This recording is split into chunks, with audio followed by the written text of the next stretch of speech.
Hello, everybody, and welcome back to another episode of If I'm Honest with Julia Landauer.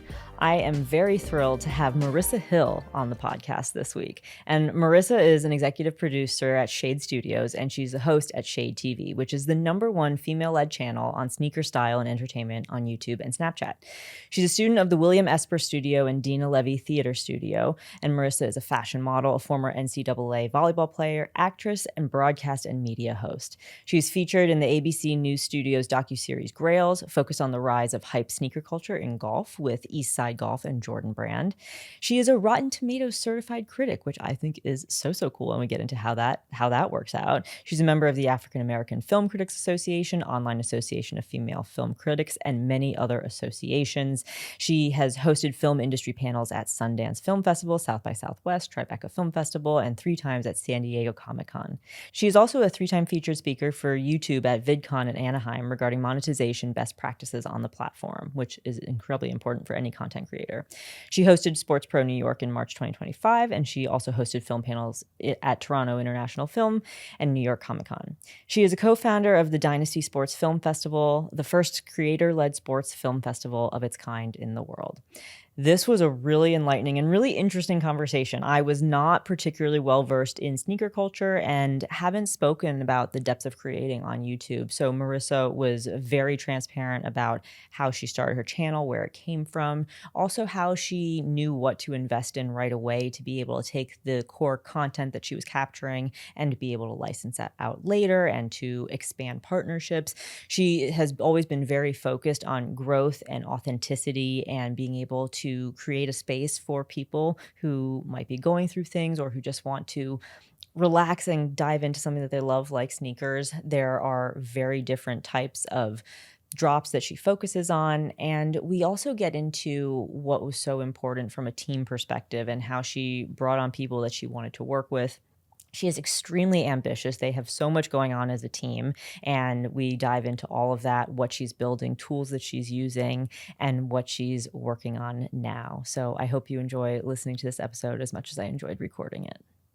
Marissa, thank you so much for joining me on If I'm Honest. Thank you so much for having me. You bet. So you have such a cool background, but right now the main thing that you're focused on is that you're the executive producer of Shade Studios and the host of Shade TV, where you are, and I want to brag for a second, the #1 female sneaker personality on YouTube, which is so cool. And before we get into the business you're building and everything, what sparked your interest in sneakers and how did you decide to then turn it into this platform?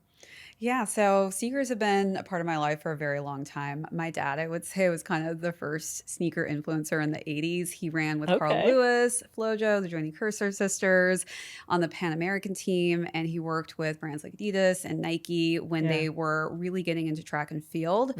So he would get boxes and boxes of sneakers sent to him. And of course, original as a kid, influencer, Exactly, original influencer before, Instagram, YouTube, and all those platforms existed.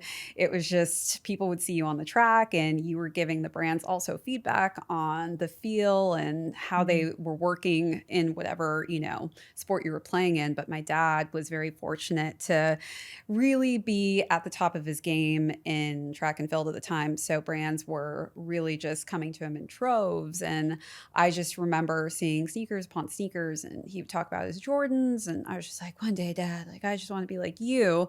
And fast forward, I was an athlete as well. I played volleyball in college. I was known as, the girl who's always in comfy sneakers, comfy sweats. That was my jam. And so fast forward to when COVID happened, I literally was just thinking about if I were to start a YouTube channel, what would it be? And it went back to just kind of my bread and butter of passion for sneakers. Yeah. And that's kind of where the ideas just stemmed. And I realized there were no women actually speaking about sneakers. There were a couple that were styling it, but no one was actually out there with the guys talking about it, technicalities of sneakers, putting it on foot, and really showing the wearability of it. So I wanted to kind of be one of the first to do that. Yeah, I wouldn't have thought of the sneaker space as being a male-dominated space. I mean, realistically most industries and Your most space, spaces. your Yeah. space specifically. Yeah. But so many spaces are male dominated, but I wouldn't have thought about that from a sneaker perspective. So that's an interesting lens also to identify that gap to be able to fill it.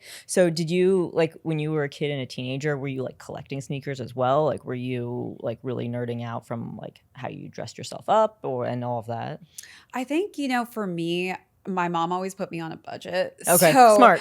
the sneakers that I could get, K-Swiss was like my bread and butter. Okay. Skechers was my bread and butter because she put me at this $40 price point. It was Okay. just like, and with her Nordstrom discount, Right. like, all right, maybe 50 with my discount, maybe Right. 60. So that was kind of where I landed. But I did live in a town where there was an outlet mall. And so most of us hated it because if you shopped at the outlet mall, you knew that you got it there. And everybody in my high school worked there. We all there was this one year I was dying. Gap released this sweatshirt for like 99 cents. And it just had like Gap 1969 on it. And everyone in my high school, I swear, bought that sweatshirt. Yeah. So we're all like traumatized. Right. But as far as footwear, like I feel like I started my Jordan collection through the outlets because we had a Nike factory outlet and I was able to get Jordans for a really good price. Like you would never be able to get them around like $40, but that's how much kind of I was paying when I was first starting to get into sneaker collecting. But again, that was later when I had my own job and I'm saving up my own money and putting that aside. Right. I also wouldn't have thought about like the social politics of like the shopping, which is I feel like that's such a formative experience for a young person too, like a teenager, and like how it shapes kind of your approach later. But so when you go into producing these videos around these, is a sneaker review a fair way to describe what you do? I feel like that's not all inclusive. I feel like, but before I kind of started my channel, there actually, even in the guys realm, weren't really specific sneaker unboxing personalities that were also styling it. I was kind of that first person that was like, I'm going to do this and style it 3 different ways. And I came up with the 3 different ways because I realized like sometimes I want to be sporty. Sometimes I want to be dressed up. Sometimes I want to be semi-casual, where I'm going in between having to be sporty, but also I still need to look good for a meeting. Right. And that's where I came up with this concept of the structure of how I wanted to do things. And no one had really been doing it that way. Like there were other channels out there where they're styling channels. So of course, that's what they're doing is styling head to toe. Yeah. But I wanted mine to be based off of the sneaker first and how I styled around it. Yeah.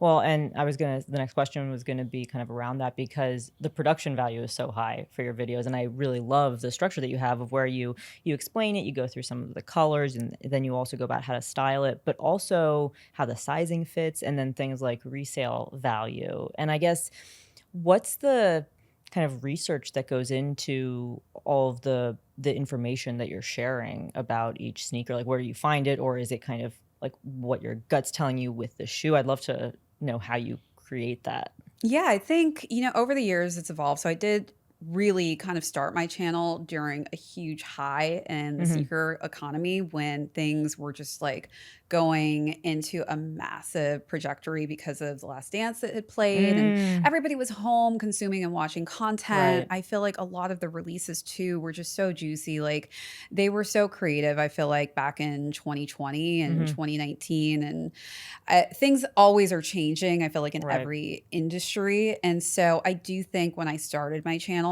I was really going after those hype products.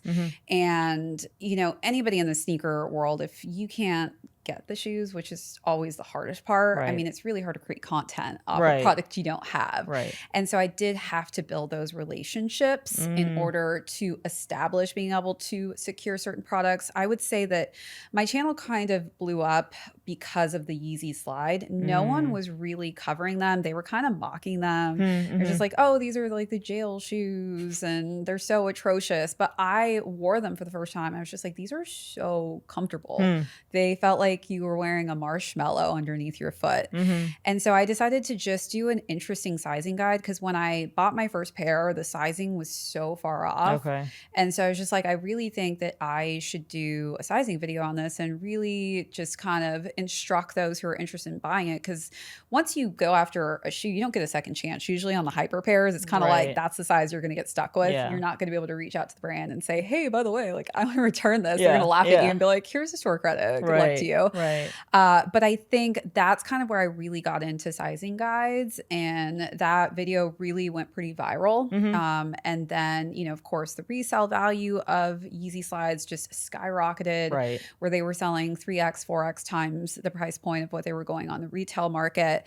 So I think for the more hype products, that's where the resale kind of intertwined into my videos of understanding, like most of the videos I do, they're sold out like once I've done the video. So the resale would be very important because you're not going to be able to find those sneakers necessarily like on a normal retail website or walk into a store. Most likely they're sold out. So people are very intrigued and interested on how much they're going on resale. So it's telling them whether or not it's worth it for them to even try and be able to go after it, or if they want to just kind of wait until it gets re-released another year. But I would say that's kind of something that has to do with the structure. But as far as like the quality, I think we've always wanted to strive for super high quality. I would say my first video, it makes me laugh. At one point I was like, do I take this down because it's so silly?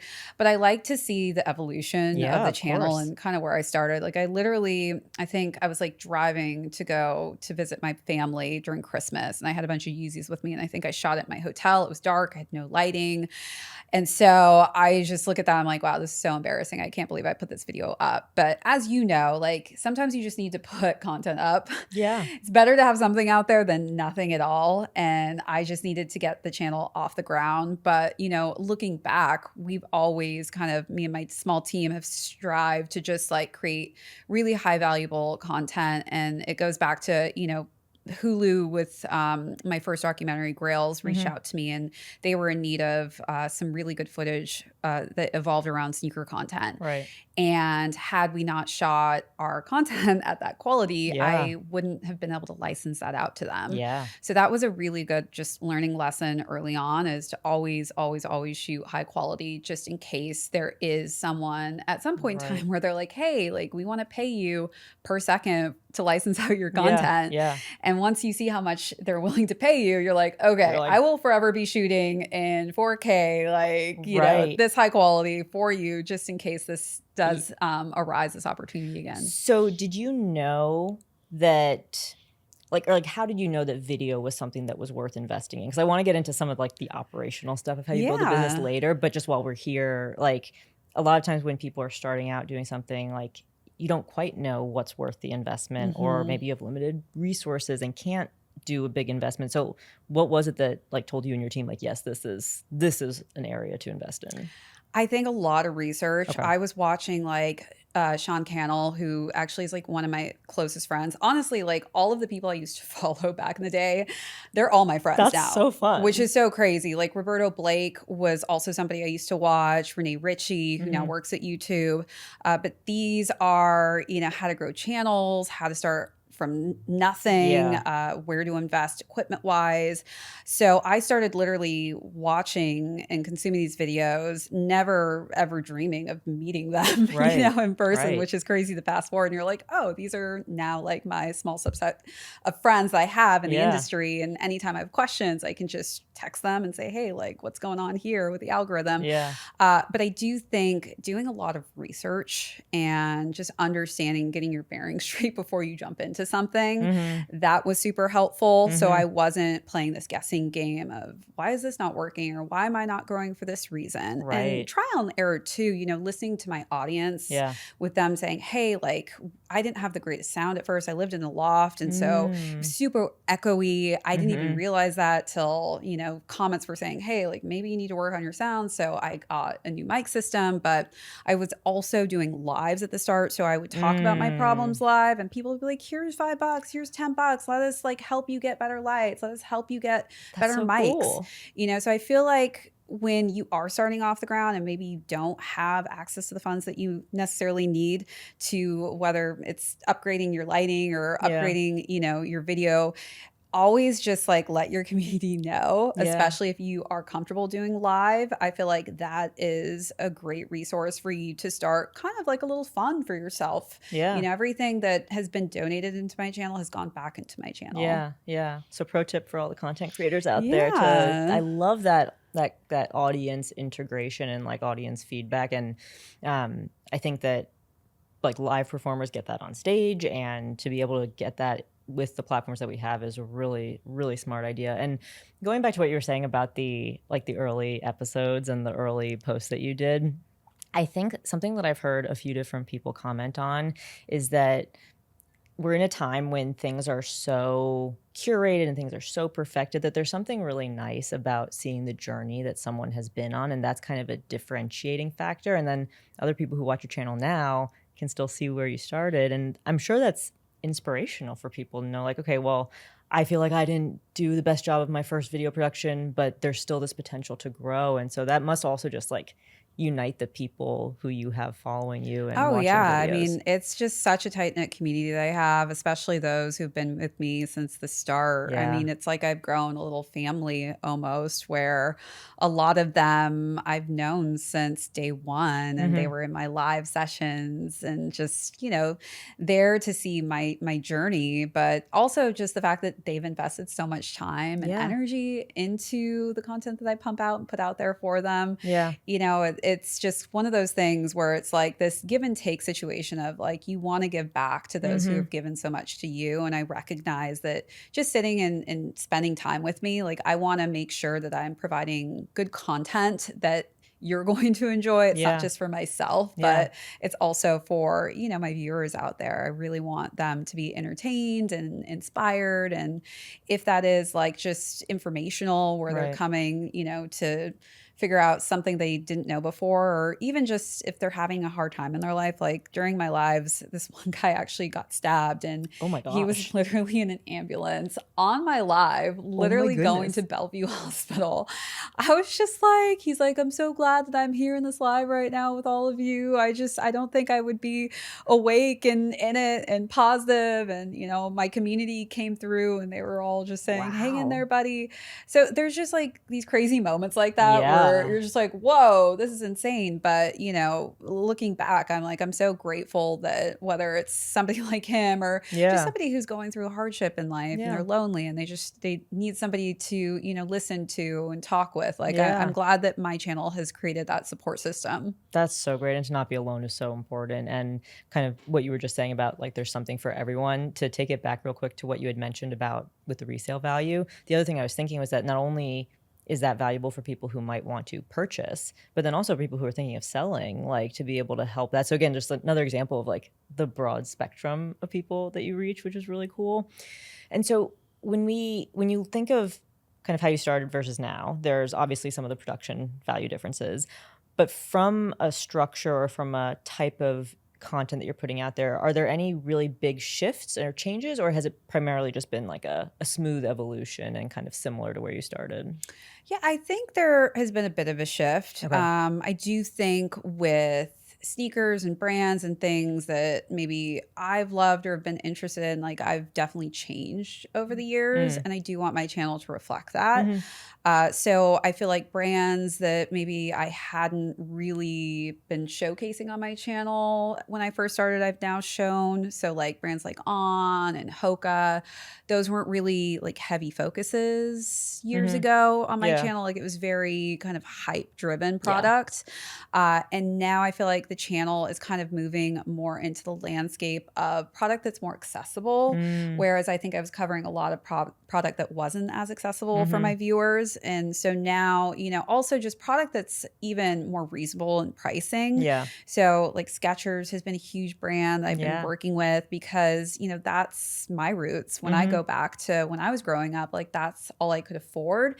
And so that brand is so special to me because I get to cover sneakers that I used to own when I was a little kid. But also, again, recognizing that not everybody can afford a $280 pair of sneakers. you know, and being more reasonable, I think, with the products that I'm really showcasing on the channel, and understanding that there is an ecosystem of viewers that come from all different spaces economically. And I really want to tap into all those spaces versus just like, these are the hype things that I want to show you. Yeah. And I think too, it becomes a little less competitive, where a majority, I feel like, of sneaker channels, they're just covering like Jordans or Nike. That's kind of their key brand.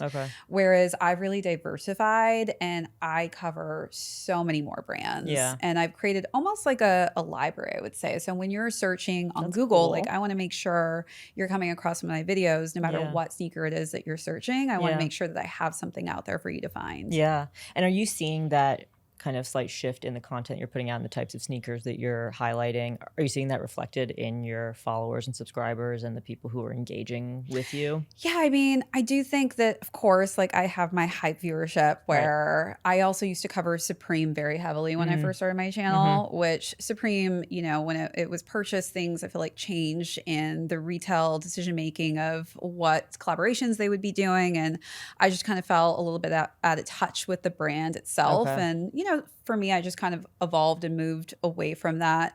But I do think, you know, my viewers just are there for me personally. And so I feel like when you've created a strong relationship with your viewers, like, they're going to come to watch you. It doesn't really matter necessarily the product, which is great. I do think that, there is a little bit of fall off for some of those people who are only there for hype products. Like, if it's a Travis Scott, you know, like, that is a huge name backed behind Jordan Brand when those releases come out. So of course, like, you're going to get a spike because that's one of the hyper releases. But I do think that other products that are more accessible or more evergreen. So those videos maybe don't start out to be like huge in views, but you look back 2 years later and you're like, oh my God, this one surpassed like they're going to be there product. forever. Yeah, exactly. So again, like, going back to the search engine, you have to think about like, okay, like, people maybe that don't necessarily follow me are maybe searching on Google for an Adidas Samba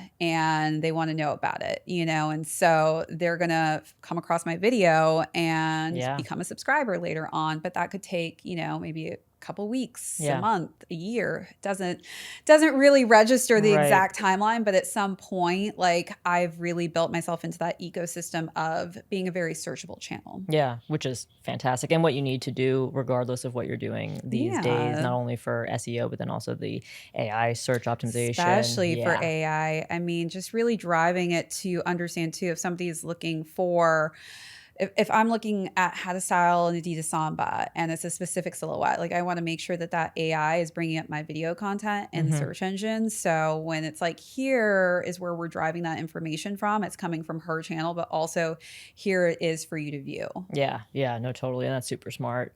So a lot of people will pursue something they're passionate about and create the content. At what point did you recognize that there was real business opportunity here, or was that clear from the start?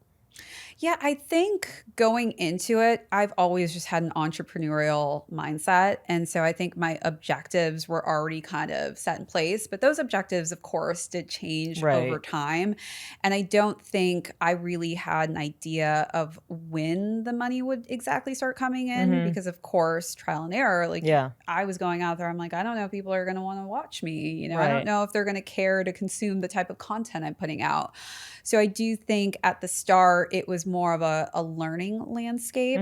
But I do think, surprisingly, our first kind of sponsorship and partnership started pretty early. Oh, good for you. Yeah, I mean, it's crazy how it started because it was a Clubhouse conversation, if you remember the Clubhouse days. Oh my goodness, what a throwback. I know, it's a throwback like now. Peak COVID. Peak COVID. Social. I had started a women in sneakers kind of topic. And I was not expecting brands to be in there, you know, and lo and behold, the major brands and CEOs specifically from the brands were in this conversation. And we basically connected offline, a couple of the brands and I, and it's kind of crazy to think back, but it's everything that you put out there, everything that you say, brands are always watching, they're always listening. And, to be able to go from a Clubhouse conversation to one meeting to the third essential meeting, I guess you would say, doing a retainer for 6 months and then extending that to a year at only 5,000 subscribers is pretty crazy to think, because that's so cool. I thought it would happen at a lot bigger of a following count or number, because I feel like still it was the wild, wild west at the time of not knowing like what number is the exact number for a brand to want to work with me. Right. And YouTube also, that is, I would say, my bread and butter. But I do make money, obviously, on other platforms. I almost look at it as an ecosystem where you do need to kind of splatter yourself in all different places. Diversification is Diversification is key. And so it was nice. It was like kind of selling, myself as a cornucopia type of package of buffet. Like, I want this and I want this and this. And this is, how we want to work this out. But I think for me, like, I really wanted to establish long-term relationships with brands versus these one-off kind of relationships. And so from a business standpoint, I really also wanted to target brands that made sense for me. And it didn't necessarily need to be the top brands at the top. Right. But it's crazy because once you start working with one brand, it kind of becomes this like relationship where you're no longer kind of on the market, but you're out there, and other brands are like, oh, she's working with this brand, so now we need to tap in and we need to work with her. So I would say it was almost like a snowball effect. Once you get in kind of with one brand and other brands see that you're working with them, all of a sudden they want to tap in and work with you as well. So I think after, that marker, it was just more of like, all right, how many brands do we want to integrate into our content? But also recognizing that I didn't want to overload myself and make it seem as though, we're only creating content if it's a paid partnership with a brand. Yeah, there's that fine balance. Exactly.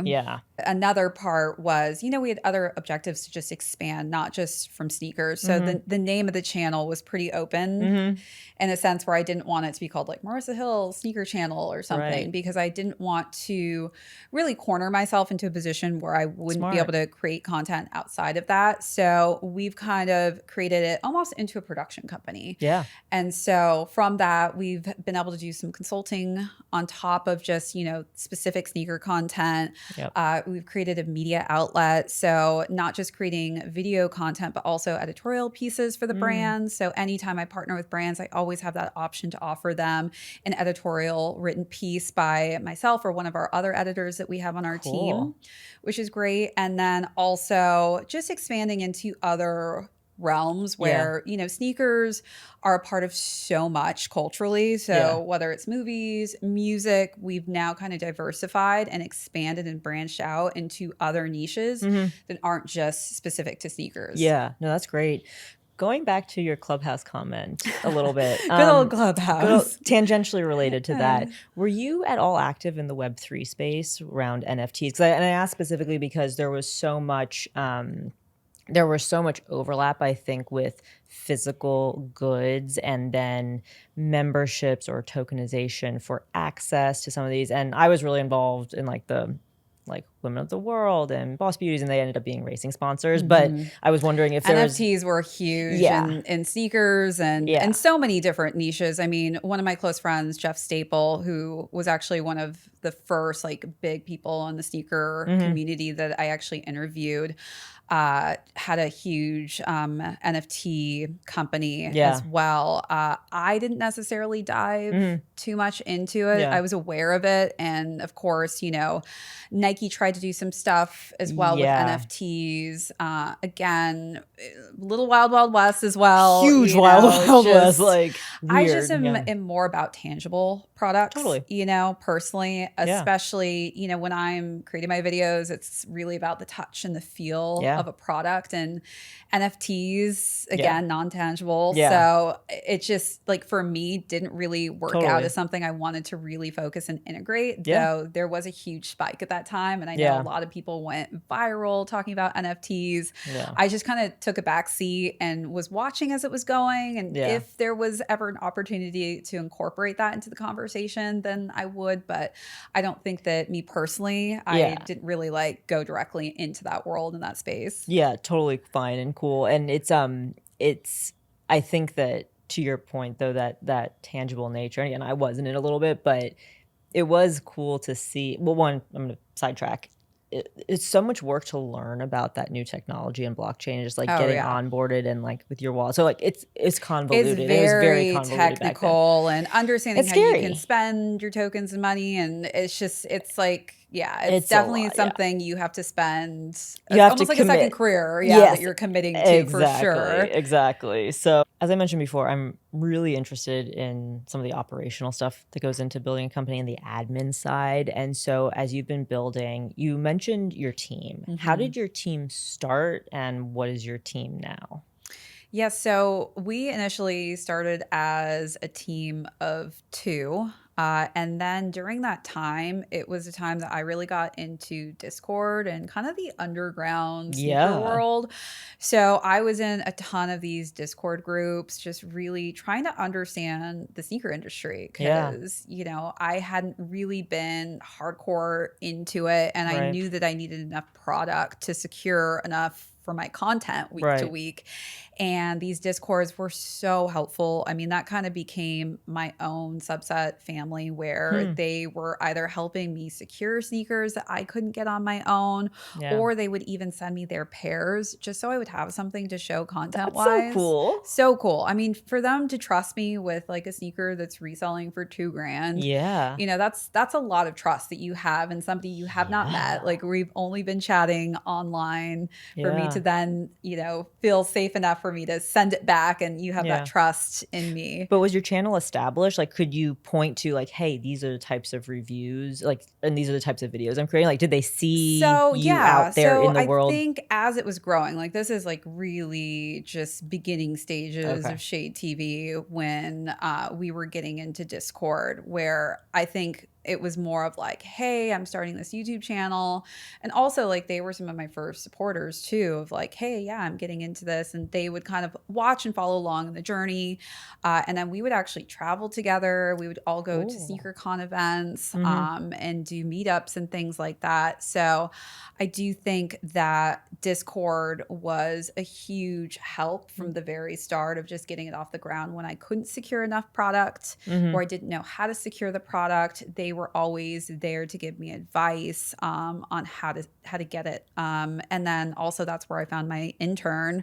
He was Cool. actually running the Discord, or one of the guys Mm. running the Discord channel. Mm-hmm. And he was just a huge influence as far as helping to secure the product, just also giving updates on, things that maybe I didn't come across out there, because there's always so Yeah. much information of Yeah. things dropping and what's releasing, and sometimes you as one person can't really digest that much information Totally. all at Yeah. once. So it Yeah. was super helpful just to have somebody there saying, hey, like, did you see that this was releasing? Do you want me to try and get it for you? Mm-hmm. Even like in-store raffles and things like that, the Discord was super helpful, and like, hey, like, you should definitely go for this raffle, and it's going to be dropping in your area Yeah. at this specific store, or maybe I can pick one up for you. Yeah. So I think that initially it was a very kind of small team, but now with the media outlet, we have about a dozen people working on Nice. that side of things. And then of course we've got the production side. So we've got a dozen people really helping out and incorporating, their assistance there. Yeah. So definitely teamwork makes the dream work, as I like to say. 100%. Even as an athlete, I always go back to don't be afraid to ask for help when you need it. And I do think that was kind of a gem for me to keep that in the back of my head when Mm-hmm. starting this channel, is don't be afraid to ask for help. And Mm-hmm. that's where the Discord came in Yeah. handy.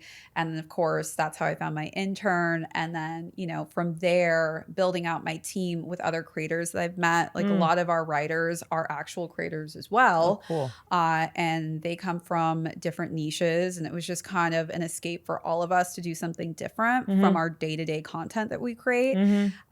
And we all fell in love with the fact that we all enjoy consuming film. Yeah. So, it's just kind of one of those things, you never know sometimes where things are going to Yeah. lead you, where opportunities are going to take you. So yeah, it's pretty incredible to see where it started and where it is today. Yeah. And I think, like, being able to identify what kind of talent you want to hire, who you want to bring on or collaborate with is such a fun learning experience. And also, to your point, like it uncovers things in other people that you might not have known at the surface that then makes what you're doing that much richer.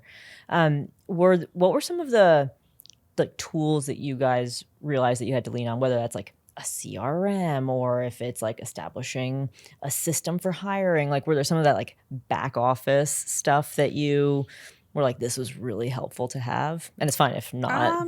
I wouldn't say so much. I think because we started out so simplified, Yeah. and a lot of people that we do work with, it's more of like a friend to friend basis of this is a hobby and this is what we're all doing together. Even for like the production side, I mean, that's just depends on the companies that we end up doing deals and partnerships with. So that would depend on what systems we need to use on the back end side of things. So I wouldn't say technicality wise, we're going into too much of using different resources. It's pretty simplified. That's awesome. And then like I feel like that then allows you to kind of work with so many different types of groups or types of companies regardless of what's going on. So that's awesome. How do you at this point source your partnerships or the people that you want to collaborate with outside of the writing and from the shade perspective? But I saw that you had a Skechers partnership, then you put a lot of great content. Now that I know the backstory, that makes it that much more special. But yeah, how do you source these? Are you outbound? Is it inbound? Is it a mix? I would say it's a mix, but I do think it's almost like this fantasy that lingers out there where I see people just hoping that brands will stumble upon some of their content and out of nowhere, they're going to get this crazy big brand deal.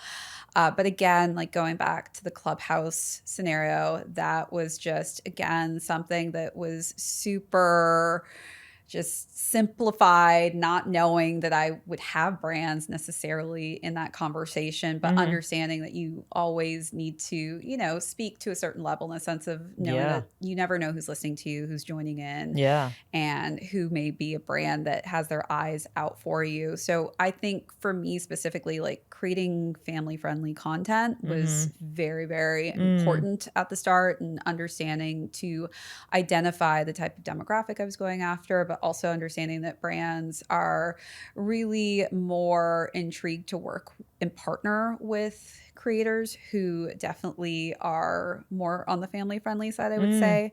Whereas some of the women specifically that have gotten into my niche are not as family friendly, I would say. Interesting.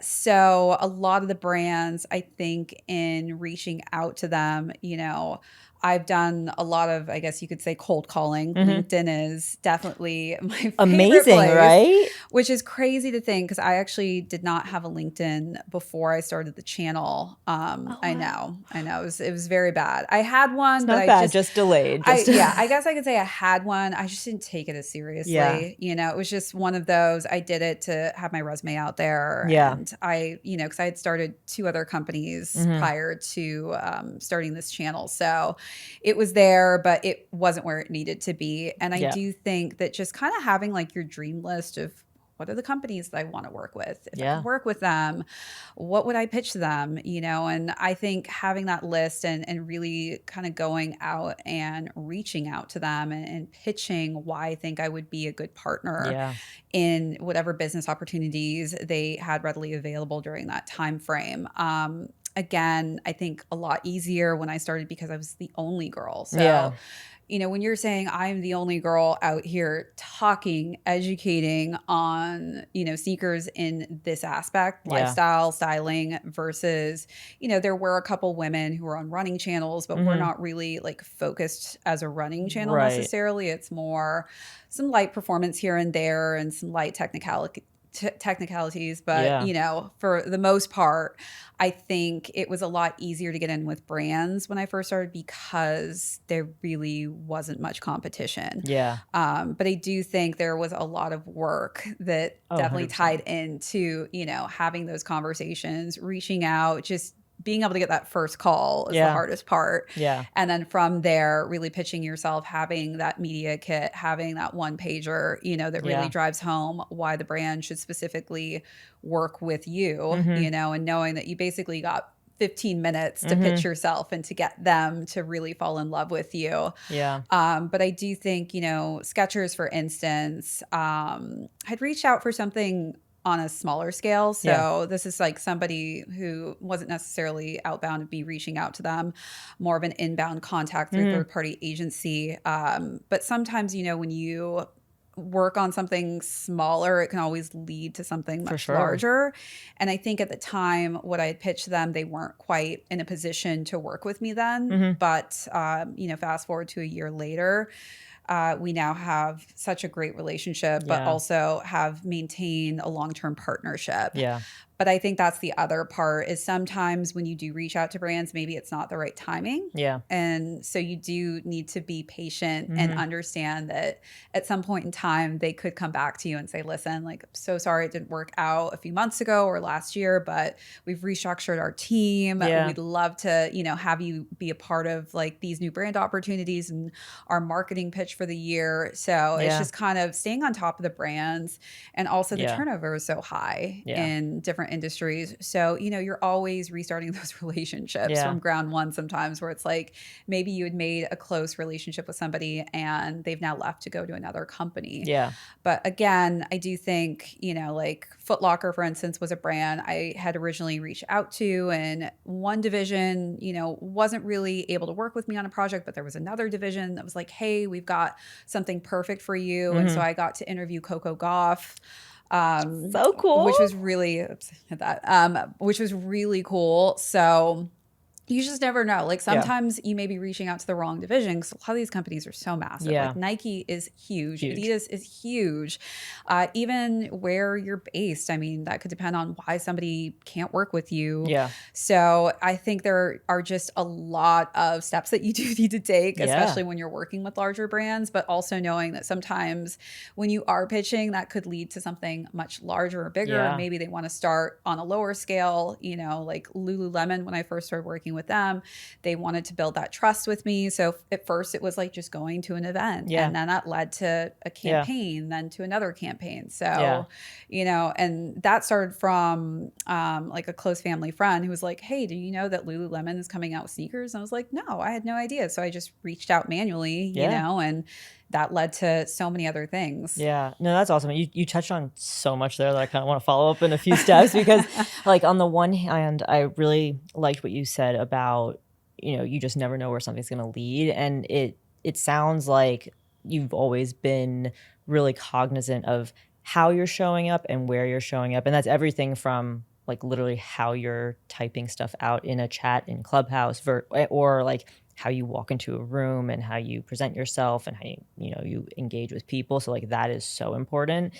And it really is a marathon. And I think something that's now come up with a few guests that I learned in racing and pitching sponsorship is, you know, for people who are going after those partnerships and going after companies, you 100% should do it. But so often, like a reason for rejection or a reason it might not work out has absolutely nothing to do with you, right? Like it could be that the brand campaign is geared another direction, or the decision maker just doesn't like what you're doing, and it's not you specifically, it's just right then. And I like what you said about staying on the brand, because I do think if you're emailing back and forth, let's say, and they say, hey, not now, you can either one, ask like, hey, is it okay if I follow up in a year? Or just like in a year or two, reach back out and say, hey, it didn't work then, I'm doing this new thing now. So I think it's so important. It sounds like you're doing this to like keep track of everyone you reach out to, everyone who shows interest. And if it's not a right now, it could be a later thing, which is so powerful. Oh yeah. And like I highly recommend for those who are trying to stay on top of like who's still within companies to either do regular kind of press releases here and there, just to kind of see like, oh, this email just bounced. And you're just kind of like, oh, bing, this person no longer works here. So you go back on LinkedIn, you're like, where did this person go? And you're just like, oh, okay. So they went to this company. Maybe I can now reconnect with them there since I had this good relationship with them at this place. Yeah. You know, maybe we can do something in another company. Yeah. You just never know. You never know. And LinkedIn has come up with so many people as Really? well. Yeah, just because like they're clearly doing something right. So shout out to LinkedIn if you want to partner on the would pod. say, It's like, it's so cool. Yeah, on a professional basis. And also too, like if you're going to conferences, for instance, and you meet a couple CMOs and it's just like, hey, the easiest place either is for them to have like a face to the name, and it's much easier to connect on LinkedIn, I feel like, on a professional level than for me to be like, hey, let's connect on Instagram. Yeah. You know, a lot of creators have talked to me how they're like, oh, we've started some partnerships on Instagram. I just haven't had as much success on that platform. Yeah. I think it's a lower level tier sometimes Yeah. when you are reaching out to somebody who's just running the social platform itself, where I do think for me, like when I am contacting individuals at these brands, like I'm going very high up at a, you know, C-level versus starting at a low scale kind of social media, you know, person. Yeah.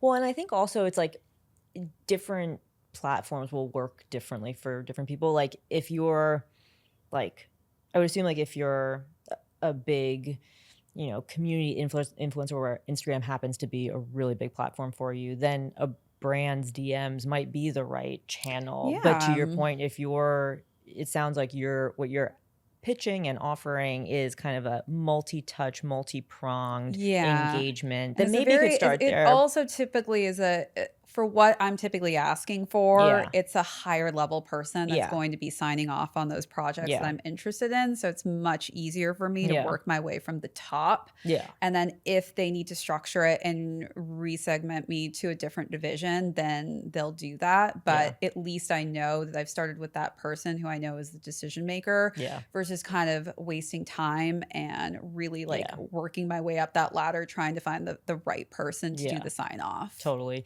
And it sounds like, to that point, to be able to kind of clearly when you're reaching out, something about your profile and how you're reaching out has that authority. And I think that's so important for people to fine tune as to how you have your voice heard. And it goes back to what you're talking about. You never know where something's going to lead, like being intentional about what your digital footprint is. What does your LinkedIn look like? What is your website?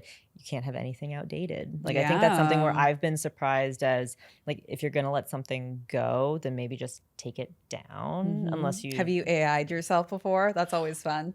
Oh yeah, AI to myself. See what AI is saying about you. I've been also getting Google alerts on myself since I was like in college, and that was before, just because like I wanted to know, especially when I was actively racing, and I was on the show Survivor, and it wasn't my finest performance, and so like kind of seeing where that came up and just being aware of what was out there. I think knowledge is power. So because you have to think about, okay, if somebody doesn't know who I am, what would they be looking for? Yeah. You know, what are they intrigued by? What are they interested in? And, you know, again, going back to that whole search engine, like I've made sure that this channel is going to circulate when somebody is looking for women in sneakers. Because that is the other thing, is sometimes, you know, those inbounds, how are these brands finding me? Yeah. You know, and making sure that no matter what somebody's looking for, they're going to come across your content constantly, you know? Yeah. And so a lot of the time when I do start these conversations, the best thing I want to hear is, I've seen you before. I've heard about you before.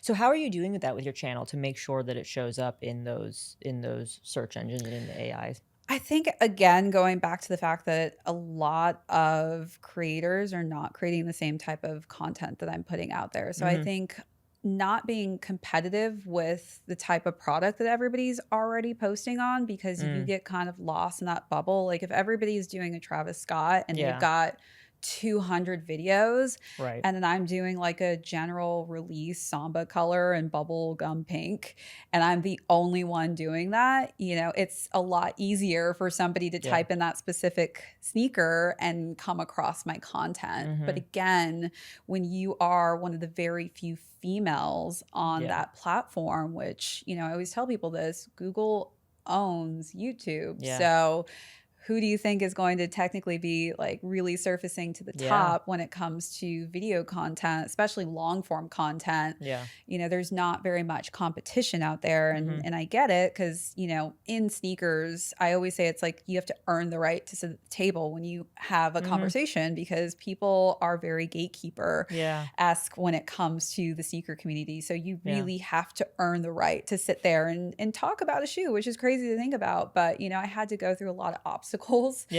and a lot of beating down of, you know, people saying, oh, who does she think she is? Yeah. She doesn't know what she's talking about. You haven't been collecting this long, or you don't have enough knowledge here and there. So a lot of it had to do with proving myself to even get into the reins of being able to talk about it and being accepted. But that again, resilience. I think just understanding, like when you're searching for something, it's almost like, you know, my name. Like I have a pretty common name, I've realized. I don't know when a bunch of Marissas were born, but there was a Marissa year where everybody was named Marissa, I swear. But I have a very kind of common name in a sense. And, you know, it's almost like if there's thousands of Marissa Hills and somebody's researching Marissa Hill, like how do you stand out from the other Marissas?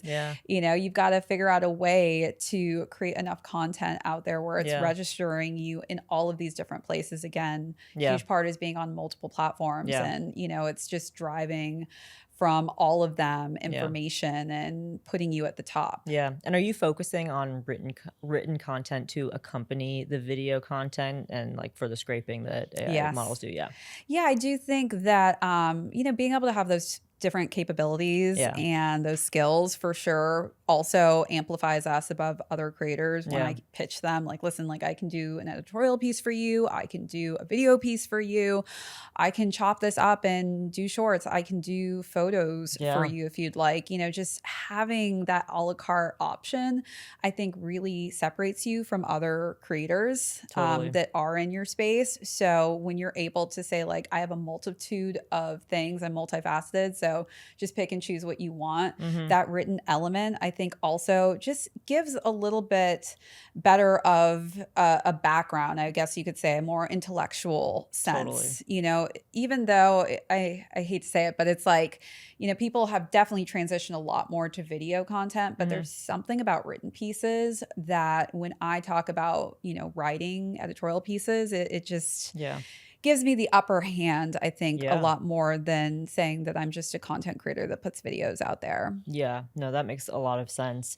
So something that we haven't talked about as much, but I said it in the intro, is that you have done modeling and acting as well. And so I was curious if there were any specific things you learned from those careers that are now helping you as a businesswoman who is also like on camera still. Yeah, modeling is, I've been doing modeling for over a decade. I actually started modeling later in my career. Typically, like a lot of my modeling friends started when they were, you know, little teenagers.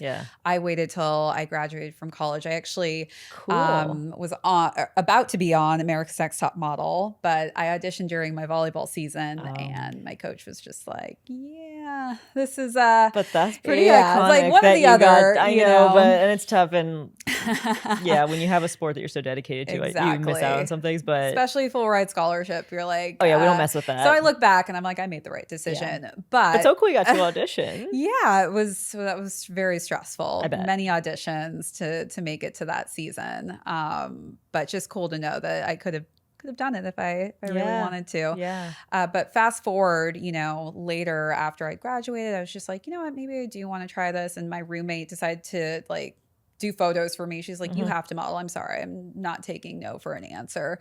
And then fast forward to meeting Tyra Banks in Seattle. I was like at this restaurant. She grabs my hand. She's like, don't I know you? And I was like, yeah, like I auditioned for your show. She was with her mom on a book tour. And it was so funny. She's just like, what are you waiting for? You know, like you need to leave this place. You need to go and model and do this like as a career. So that kind of like sparked me to pick up my stuff and move to LA. And it's funny because I actually signed with LA Models, which was her first modeling agency.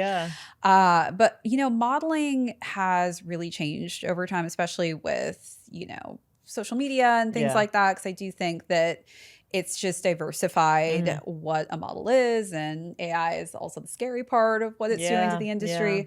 But I do think that modeling was kind of similar in a sense to like rates of what a creator would be getting paid, and contracts and things like that are very similar with deliverables. Yeah. Except, I'm kind of stepping in without that third party agency really running and understanding that side of things. But I think on a professional level, of course, working with teams and understanding their objectives on deliverables of what we're trying to achieve on a photo shoot has definitely set me up for success completely when it comes to understanding like what a brand wants. Yeah. Skechers was one of my very first clients I modeled for, which is pretty crazy to think that now I'm, working with them in a different capacity. Yeah. But that was my one of my very first jobs I booked when I was with LA Models living in LA. I didn't realize that. What a full circle moment. Isn't that Skechers. crazy? That's so cool. It's so crazy to think about. But yeah, I mean, I don't even think I would have thought about how social media would have changed, and that would have been a career opportunity at the time. Well, it wasn't. I mean, we were doing cat videos back then and making fun of ourselves, me and my friends. So I was just like, wait, I could get paid off of this, like really make this a full-time, thing. But I think for sure, modeling also just working with the brands and those partnerships, I also have been fortunate enough to be able to model and turn some of my jobs into things I'm doing on the side as well. So if I am modeling with a client, I also can pitch them now like, hey, I also do this on the side. And they're like, really? And we've turned that into, extra business on top of everything. But, acting kind of same world. Going back to what you were saying, like you kind of have to be at the right place at the right time too. Understanding that mindset of, being told no a million times, which happens to you as an actor, happens to you as a model, like has nothing to do with you. Like they're looking for a specific look. And if you do not match that look, there is absolutely nothing you can do about it. Right. So I do think that I got the tough skin to really like work through those no's of, okay, on to the next. And it doesn't diminish your self-worth, value, or what you can bring. And so I think it's a really important thing to learn. And, something I say is like, similarly, like with racing, there's one winner and everyone else is a loser. So you're much more likely to lose. And for sponsorship, you're much more likely to get a no than a yes. And to deal with that from a young age is, I think, quite a gift to then show that you can be stronger. At the start, it sucks. It sucks. I mean, it's awful. Right? I'm not saying it's fun. But yeah. But I'm in my mid-30s, and in looking back, it's like, well, some of the shittiest moments that I had where I was just like, why is this not working? When I'm sobbing because something didn't work out, it helps you later. And hopefully life is long, so you kind of think about how much that grows. So we're going to have to wrap up shortly, but I have a niche question for you before we get into our closing statement. So I mentioned that you're very active in the film space, and I've mentioned all the associations you're part of, but one that caught my attention is that you are a Rotten Tomatoes certified film critic. So how does one become a Rotten Tomatoes certified critic, and what does that involve? Yeah, another thing I never thought I would be. No, I've been reading that's an amazing Rotten Tomato resume. reviews forever. But actually, when I started the media outlet, I think that became the objective. And working with a lot of PR teams, they were asking like, "Are you Rotten certified?" I'm just like, didn't think about that. I'm going to look into that. So to be Rotten certified, they do have just like a couple qualifications that you're required to have, which is 2 years of writing, and it needs to be 100 reviews, minimum 600 words. And of course, it needs to be at a certain writing level. So you basically submit that, and they read through all of your reviews. They look for consistency. Typically, they want 3 to 4 reviews a month. Okay. So that's like your average that you just need to have in order to stay a Rotten critic. But that's essentially how I became a certified critic. Cool. The more you know. And the last big thing before the last segment. So you have a big event coming up in October, and that is the Dynasty Sports Film Festival. Can you talk to me a little bit about that? Yeah, it's so crazy to think like how the world works, because I was just thinking about this earlier today, but 2 different guys, they're YouTubers, actually years ago did profiles on me. And both of them actually in the future, they were like, you're going to have like your own event of some kind. And they were like, it's going to be some kind of complex con or whatever. And I was just like, yeah, whatever. Just put it in the back of my mind, not thinking, what would come to fruition. fruition. But fast forward to last year, I was actually speaking at Idea Week, which is a conference held in South Bend, Indiana for entrepreneurs. Mm-hmm.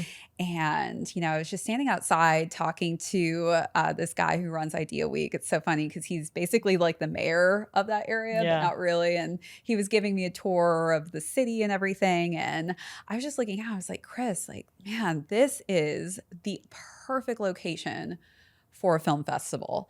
I mean, just it has the most amazing grid, the most beautiful theaters and venues, and everything's in walking distance. And of course, Notre Dame is located there where the iconic Rudy took place, which, when I was pitching to my team this concept and idea, it was just kind of racking through our brains like no one's ever done a sports film festival before. I was just like, come to think of it, actually, yeah, no one. That's wild. I think maybe they've attempted to in the past, but no one's ever executed one to last a long time.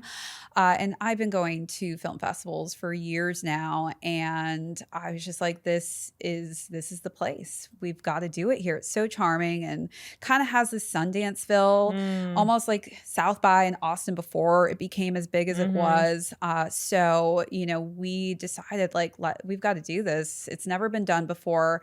Even a lot of my athlete friends, like most of them have their production companies set up now. Instead of becoming like your typical broadcaster, now they want to be, in the production world, behind the scenes, creating movies and TV series and shows. So that's where it's just like, we've got to give them accolades and awards somehow. And specifically for sports, I feel like it gets lost when it comes to these indie film festivals. They're not really the tentpole type of films that they really highlight. They kind of become the back burner. Like Sue Bird was at Tribeca a few years with Dawn Porter, who was a producer on a couple of her projects. And I was just thinking to myself, like, this should be getting so much more praise and so much more when it comes to highlighting these type of films. So that's where I'm like, we're going to create a space where we can really highlight these incredible stories. There's something also just about sports films in general where in an indie film fest, sometimes it's a little Debbie Downer-ish. You're leaving. A lot of the films are very sad. And I want people to leave this film festival feeling ignited and inspired to go and like do something great. And that's something that I love about sports films. Every time you watch one, at the end, you're like inspired to do something, to be better, know? Oh, and for anyone listening, like your face just lit up so much. So it's so clear that this is a passion point. And I think what's also really cool is now, obviously there's this huge surge of interest in women in sports and women's sports. And so if that can play in as well to help amplify even more girls and women who are in sports, I think it's so important. And I'm sure you agree that like sports are such a foundational part of confidence and feelings of self-worth, and to share those stories, I'm so excited to see what you do with it. And it's like so crazy to think too, like if you think about all of your years in life, and stages you've been in your life, what were films, that really sparked your interest to do certain things? And every time it goes back to sports film for me. I was just like, Love and Basketball. That was the film that made me like think I want to get a scholarship. Like I want to go D1. I want to play a sport in college of some kind. And even like Little Giants with Icebox, girl playing football. And I was just thinking to myself, like I could play any sport because this girl can. That's so cool. So there's just something that I feel like everyone generationally can really tap into, and it unites everyone. Sports are so unifying. It is. And you're seeing that like in real life, like in today's day when there's so much negativity in the world. Sports, like the fact that people came together for World Cup, and we've got Olympics coming up and just everything. So I totally agree. And good luck. I'm sure that is no small feat from an operations logistics perspective, but you clearly have a great team behind you, and I'm really excited to see how it works out. To get into the closing segment, I like to ask each of my guests to finish the sentence, "if I'm honest." And it's completely open-ended, but it can be viewed as parting wisdom for our listeners. So how would you complete the sentence, "if I'm honest"? If I'm honest, live every day like it was your last. Life is precious. Yeah. And nothing's guaranteed. I actually lost my mom 2 years ago to ovarian cancer. So I always look at life in a sense where I'm living it for the two of us. And so, every time I accomplish something, it's like we're doing it as a team together. That's such a beautiful perspective and mindset to have. And I'm sorry for your loss. And I'm sure she is exceptionally proud of you. Feels a little weird to then go into a rapid fire segment because you ended so poignant and beautiful. No, thank you so much. And thank you for sharing that with us. But I will end on the rapid fire if you're honest. What sneaker are you obsessed with right now? Ooh, definitely anything ballet core. Okay. Yeah. So ballet sneakers are my jam right now. Okay. And anything metallic, which I'm wearing some metallic. Yeah, we got some silver. Anything that has some bling on it, I'm all for it. I love that. If you're not wearing a sneaker, what kind of shoe are you wearing? Ooh, definitely Crocs. Okay. I have these Croc cowboy boots that are my favorite. And people always stop and look because it's such a crazy I'm just gonna have hybrid. to look this up. Yeah. It's literally, it looks like a cowboy boot, but it's a Croc. Wow. Amazing. What is your most used app right now? Ooh, most used app. I mean, anything with YouTube, probably. Yeah. I mean, what is your morning beverage? Ooh, coffee, cold brew, anything cold. I cannot drink coffee hot. I'm so strange. Really? I have to have my coffee cold. Interesting. Okay. Yes. I will drink cold all year round. Doesn't matter how cold it is outside. There we go. And in New York, it does get cold, especially this past winter. Aisle or window seat on an airplane? Oh, window for sure. Okay. I'm a sleeper. Okay. I will not bother you to go to the bathroom, I promise. Oh, that's like a national emergency if I have to get out. Okay, good to know. It's serious. Good to know. And then last, if you're honest, what's something that you're grateful for right now? Grateful to just have the opportunity to pretty much do anything and everything I've always dreamed of doing. That's so cool. And what a wonderful way to close out this conversation. Marissa, I will link everything in the description, but where would you like people to find you? Gosh, there's so many platforms. I know we're going to link a lot of platforms I here know, for your but description. Shade TV is my YouTube channel. Shade TV is also my X channel. Shade TV 247 is my TikTok. Shade TV is my Snap. Shade TV 247 is Instagram, and then Marissa E. Hill Instagram is just like my main channel. Perfect. Well, we will link absolutely everything. And thank you so much for coming on today and for being honest with us. Oh, thank you so much for having me. It was such a pleasure. Team, thank you for joining us on If I'm Honest with Julia Landauer. I hope you enjoyed listening to this conversation as much as I enjoyed recording it with our guest. And if you like the episode, please subscribe to the podcast on your preferred platform to get new episodes when they drop. It would also be a huge help if you can leave a rating on that page, write a comment, and share the episode with someone who you think might enjoy it. As always, thank you for letting us be honest with you, and I'll see you next week.